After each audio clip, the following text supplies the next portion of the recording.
Hey, good morning. It's 5:57 a.m. It is Tuesday morning, April 10th. And I'm scuttling around, preparing snacks for today's, well, I go to work today, or when I go to work today, whenever you might get hungry. So I was thinking last night, and this must be in the back of my mind, because I haven't slept really very much in the last 2 days. I'm starting to put more things together, things that people have said, and kind of understanding what happened to me. I do remember, I know that my family has been involved in this by blood relation, obviously, and I have disowned them, okay? So anybody in this town knows I have nothing to do with them. I'm very angry. I'm more than angry with them. I absolutely have no feeling for them whatsoever, none at all. But I do remember having a conversation with my oldest sister. I think it was back in 2009, 2010, and basically she was kind of implying that, how, anytime I noticed that when I was getting along with people, it's a narcissistic trait to sabotage relationships because they want to control everybody that you're around. That's a part of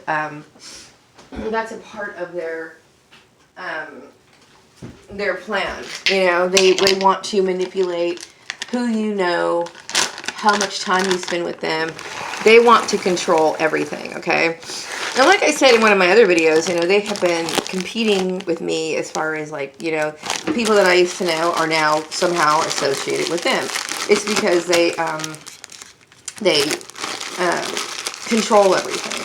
And so my sister was basically talking about how she not having, me not making friends at work, which I didn't have any problem with that, but my sister and my family would get involved in my relationships at work, and of course they would sabotage it. And she made some sort of comment talking about how she doesn't think it's a good idea or whatever. And I believe that you shouldn't get too close at work either. However, you should at least be able to have friendly associations, where you go out to lunch with them or whatever. It's a normal sort of process. But shortly after that, the mobbing started happening. And my sister Tanya and her husband Jim, they feel as though they own everything. They don't own me, number one. Number two, I never signed up for their weird belief system, meaning I never agreed to, because my sister Tanya, I never respected their marriage. I never thought that their marriage was something that I ever wanted to model myself after. So in her mind, she feels as though this is how her husband controls her. So then she feels as though somebody has to control me. It's an absolute nightmare. I don't want to have any. It's my choice as an adult to live my way and the way I choose to. And she associates and affiliates herself with people that I know so that she can have control. This goes for both of my sisters. I don't have anything to do with them. So you should know. So this girl pretty much stands on her own from this point on. And the kind of manipulation that they have pulled over me it's unforgivable. I swear. Like last night, I couldn't sleep. Because I kept thinking more and more things started to come to light. Things that they had said, things that kind of happened, kind of coincidentally, things that happen at work, and then all of a sudden I'd go to a family meal, and then, they would make a comment or whatever. So they were enjoying the kind of control that they were having. And what's weird is these people, these employers, were more than willing to give them the freedom to do whatever they wanted. Nobody owns another person. These people should have never been involved from the very beginning, ever. Never. And never once, when they would arrange jobs for me, would they ever tell me that they were behind it. So it's their way of control. It's a form of manipulation. They're basically domestic stalkers, which I mentioned this before, but I will tell you that the psychological effects of what these people have done is huge. So anyway, it was kind of on my mind last night. And believe me, I don't try to put it in my mind. It's a part of the process that I have to go through. It's just something that I have to eventually, the only way that I'm going to move on is when I get on with my life. I don't want to be stuck in situations that are no longer of my desire.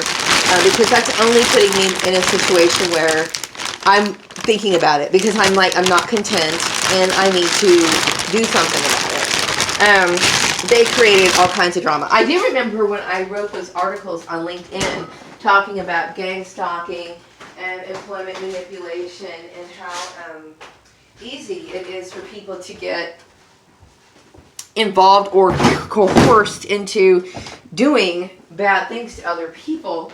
I recall my sister Tanya, I don't know if she knows how to work LinkedIn to where she could look at somebody's profile and not be detected, but she looked at my profile, you know, and it was like, I knew she had been involved. If she was to be on my page and see this cry for help, then obviously she knew what was going on. And if she knew what was going on and did absolutely nothing, then that just tells you what kind of person she is. So no, I mean, when I think about my family, I literally get sick, like, because I had made several statements for these people to stop allowing them to be a part of my life. And guess what? It took me forever for me to get these people out of my life. You know what I mean?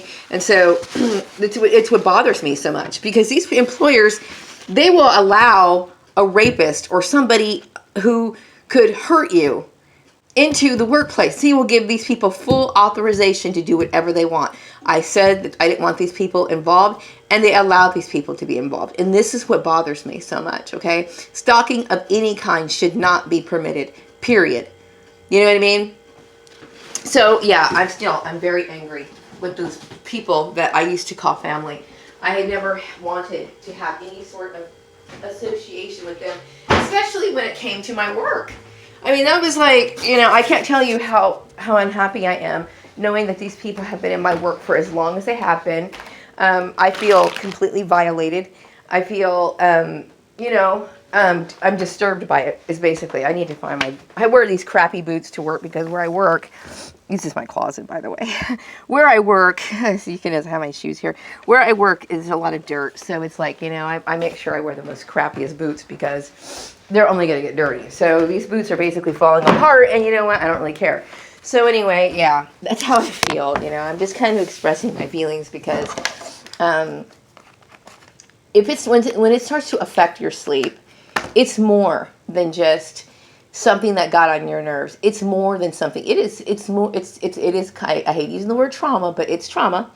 But it's also this feeling of, you know, I don't feel safe anymore, because, you know, when you tell somebody to stop doing it and they continue to allow that, you know, it's like somebody just raping you, and then people just thinking it's okay. You know, it's like if I say I don't want people calling me at work, people hanging around my work, people, you know, like what I told the company, Valley Homes or whatever. I'm just going to call them Valley Homes. I'm not going to call them the whole name. I basically told the secretary, I don't want anybody contacting me at work, anybody hovering or anything like that. I gave them a long list of everybody that I thought was involved at that time. And she was basically saying, I don't have to do this.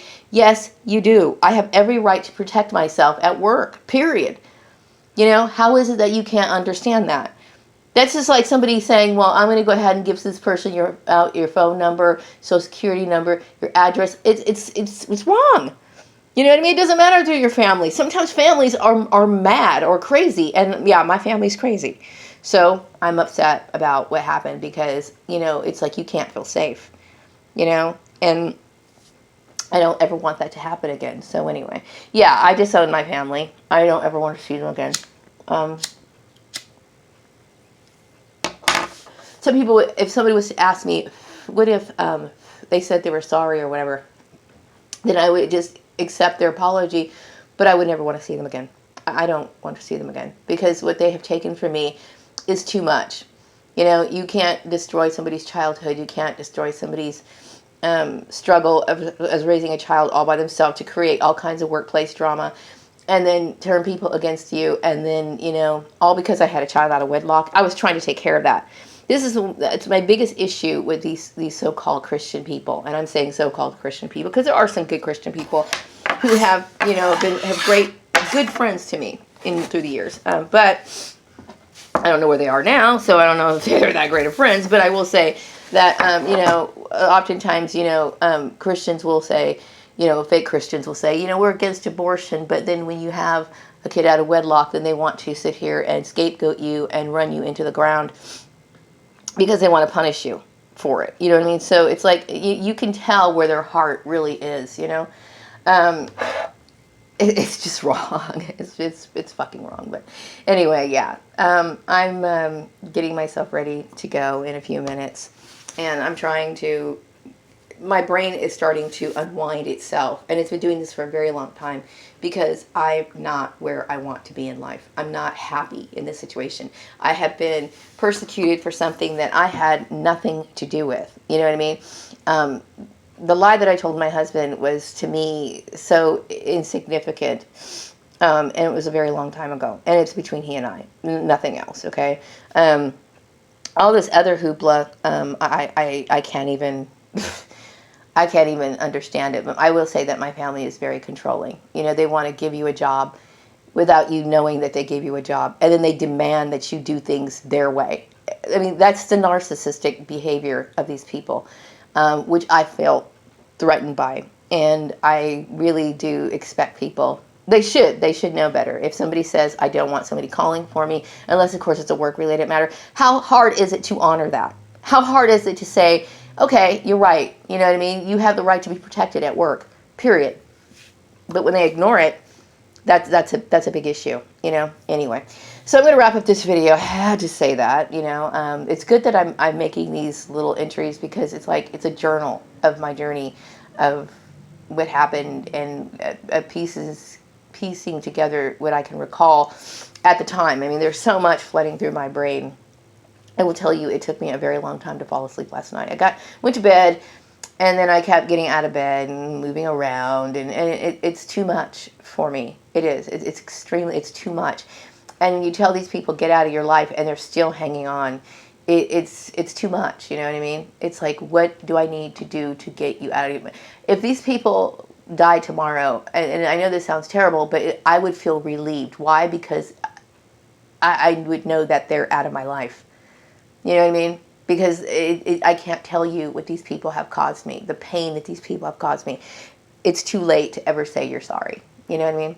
So anyway, I'm going to wrap up this video, and I will be back with another one later. Have a great day.